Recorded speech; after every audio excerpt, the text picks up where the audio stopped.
there. Yeah, so they go Granger, and I believe that they would want to go. They will not go for Ruby anymore. This is very risky of picking up the Granger here. They have to take the Sora.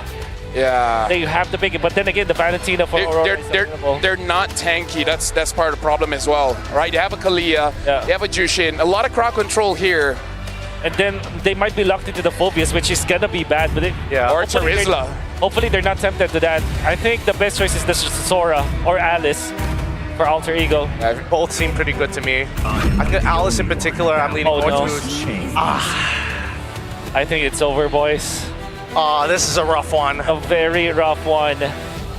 Aurora, however, with that Sora, I think they will just go for a CC. Oh no, a CC would be. Hopefully, what we're saying is just Caster Curse gives something to AE to win this one, because at this point, you need some Merkel, Trex, and Leo. One game away from denying all the allegations. One game away from silencing all the haters. One game away from scoring and putting a mark on this series. El Familia have all of their fans, the Alter Champs, shouting, hoping that hockey kicks in now. Hope is a fickle thing, though.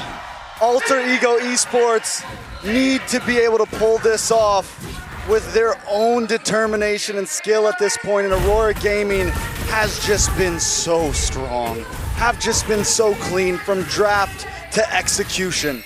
It's now or never. They've been lucky all throughout, has been the joke, but now they actually need a bit more luck. But they also need to fix everything. Have they fixed? Have they done enough in the draft? Because Wolf said it's over. Here's what's scary. For the first time in this 4-game series so far, Aurora Gaming actually have a favorable draft index. The numbers favor even them. Even the game's algorithm can tell that their draft performs much better. And it's such a safe choice, or I mean, it could be safe, could be aggressive, but knowing how they've been playing on the back foot, it really looks like this pull yourself together is more defensive. You can already see it here, Ijume having to use it right as I say it. And this is so un-Alter Ego. They're not used to playing this way. I mean, to Hijume's defense, though, he loves that pull itself together. I mean, he uses it on a lot of heroes, and we've seen him use it on this Jushin throughout this series so far.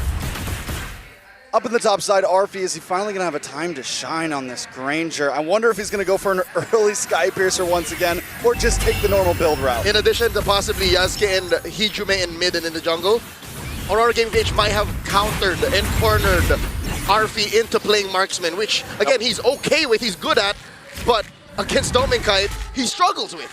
Yep. You know, jumping onto Edward and pursuit constantly now onto a River Spider, already used up by Edward. Like to be picked up now by Alec and by Hijume, but it's going to be the flicker around us. Doming rotates to the gold lane. It's Nino caught in the midst of it all, still through the Phoenix, and Edward goes through it with Yue. Dominkai gets rid of Nino, and it's Aurora with 2 kills and the neutral objective. First turtle once again for the side of Aurora Gaming PH. 1,000 gold lead once again. Wolf was chewing our ears off for this fact. Gideon was tag teaming the fact that if you do not get the first turtle, Aurora Gaming have basically won half the match. So, how does Alter Ego Esports fix this? Number one, protect Yasuke at all costs. But to do that, you have to kind of put Alec on the back burner. You have to put Hijume in a weird position, which it's clear that maybe Hijume isn't playing as aggressive as he used to. It's almost, I mean, it's too late to protect Yasuke at all costs. He's already 0-1-0. He's already falling behind. He's 2 levels behind Demon Kite at this point. In my mind, Alter Ego, yeah, protect everyone. You need to just stop. You gotta slow it down. Maybe even give up the second turtle. Big Tsunami Slam. Oh, Light gets away with the Raging Sandstorm, and now Demon Kite goes through, brings Alec back. It's gonna be onto Light. He goes. Last few shots, almost taking him down. Light caught in the bad spot, but he can just heal back up. And Aurora don't lose anything. Hijume gets a little bit of nice chunk damage, but once again, it's still not enough. Alter Ego think they can take these fights when it's very clear to all of us that they can't. When Nino starts joining these big 5v5s, things might change. I'm looking at how his Infernal Pursuit might kind of compromise Light, even Dominkite, but if you remember that first turtle, Dominkite came in late. Dominkite made himself scarce up until the very last moment where Alec almost died. So it seems like even on a timing basis, even when it comes to execution, Aurora may have found the checkmate. You know, and to that point, Nino, we saw him on the Phobius earlier this series, and he did do amazing with those pursuits. We also heard the panel talking about how laning phase isn't as important. How well can you be an impact in these big fights? So it could almost be worth Nino leaving lane here and there to look for the plays and the Purify. Near the Phoenix, man, you can already see the tilt, the desperation. It's now Yazuki jumping with a Shocker Light! Sun's about to win! Survives it all! A double kill now, Ijume is able to get RPA kill, but it's Yue who rotates. Alter Ego are desperate at this point, grasping at straws, grasping at Ghost, as Aurora Gaming continues to elude. The last shot of the turret gets him down. RP gets one more. Dirty trades up top, and it's at this point where I can tell Alter Ego doesn't even care what the numbers look like as long as we get kills. That whole sequence up top with the turtle far removed down bottom, taken by Demon Guy with no contest. The former Onyx Prodigy roamer, Alec, formerly known as Owen, started it up, but I don't think he's ever faced a team as surgically precise as Aurora Gaming PH for his 2-year career. He's gone this far. He's played so many tournaments, countless times throughout the Indonesian amateur scene, all the way up to the world stage. I don't think he's ever faced a team like Aurora. Raging Sandstorm and even a flicker out from Edward. But RP gets away with a flicker, but again, I think it's worth it to trade flicker for flicker if you're on a Lapu versus a Granger. Very true. Luckily, Arfi did get 2 of those kills down there. The only 2 kills on the board did go into his hand. First item was the Hunter Strike. Second item was Sky Piercer. The one time that he trades it. And unfortunately, the stacks didn't come after the Piercer. So now Aurora Gaming are still up on timing. It's very unfortunate at this point. Luck is not on their side. The past 2 games, he's built Sky Piercer first, gotten no kills. This time he gets 2 kills and decides to build it second. I'd hate to say it, but their luck may have run out. And when it comes to the World Championship, you can't rely on luck. In comes Alec, looking for an engagement. Even he doesn't know if it's worth it. Dominkite pushing clean, and Nino pushing him back.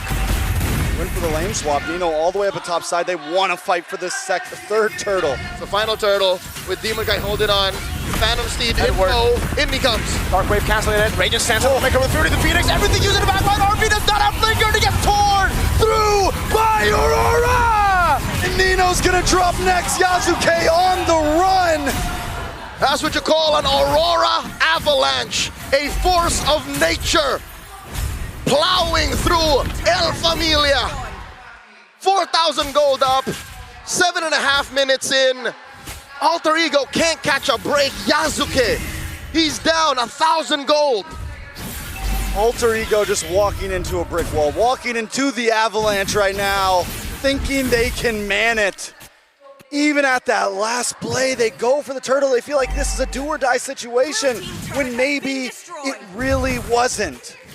And now Alter Ego back again to look for those plays. The plays you see when they are behind. But up against Aurora, who are so consistent, so disciplined, they can't be baited into a fight. Heck, when they take a fight, it's always in favor of them.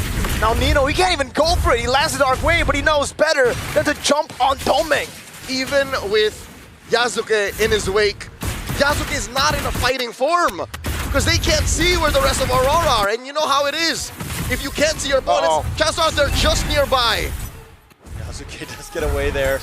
You know, one of the big differences for Alter Ego this series as well, essentially this whole series, is not everyone can fight on their own. And in past games for Alter Ego, Arfi could handle his own. The rest of the team could handle their own. Usually, with a high range hero like Granger and the Mount Shocker, Dangerous Grass is on your side. Oh, Light. Oh, he's trying to bait out the flicker. Phantom Steed now comes through. Domeng from the side, goes over to Zaman for Tsunami sign from down, but it's only on towards that ball for the Phoenix. Everyone's able to get away there. Edward! Oh, still in the backside. Edward jumps in. Doesn't get the stun, now gets stunned. Edward! What the hell? jumps in under the turret and takes 2 down. With a huge Hail Mary into the base. Edward was getting Arfi no matter what by the end of the day, and now they're gonna move on to the Lord. Alter Ego Esports is in no shape to contest. They can barely get out of their own base. The only things Aurora Gaming did not get out of Edward's trade was Hijume's flicker and the lives of him and his jungler. A free Lord for Aurora. Where else do they go? I mean, at this point, you just pray and hope. You sit back. Endless Battle finally comes in for Yasuke. The ability to dive from Aurora Gaming, the ability to literally go under these towers and secure kills. That's why I say I don't know, because the odds are out there. Possible Hail Mary conceal play. This is a start, a conceal, but they don't have vision. They don't know where the rest of Aurora are. They're keeping themselves scarce to keep this huge lead. Here's the question, what do they do even if they found someone up there? What was the play? You're 7,000 gold behind. Can't kill anyone. Obvious. You're not going to be able to take anyone out on the opposite team. Just wait in your base. 3 years ago in this very arena, it was Sanford making that kind of play under tier 1. Edward does it under base turret. Aurora Gaming looking to break into the base. Holy Shield up top popped. Down goes the Lord. Alter Ego keep their inhibitors, but lose everything else. Alter Ego wants to stand a chance here. They need to stay put, stay split up. Reyes Sandstorm through the Phoenix, Arfi taken down by Demon Kite! Tsunami Slam, desperate from Alec. Edward jumps back away with the Raven's Fighter, and now Hijume is shining the light on them. Yasuke taking a lot of damage as well, it goes down! Alec standing tall, gonna be taken very low. Domain takes him down. Another mini wave coming in up top. Hijume is the only one left. He goes in against 4. And now it's Edward who walks up, throws the sword. Domain gets a double. They've wiped Alter Ego out. Nino coming up, Arfi as well. Nino, can he do it? He goes for it again. They go for the clear. Domain's on the base. Some Monforce coming in.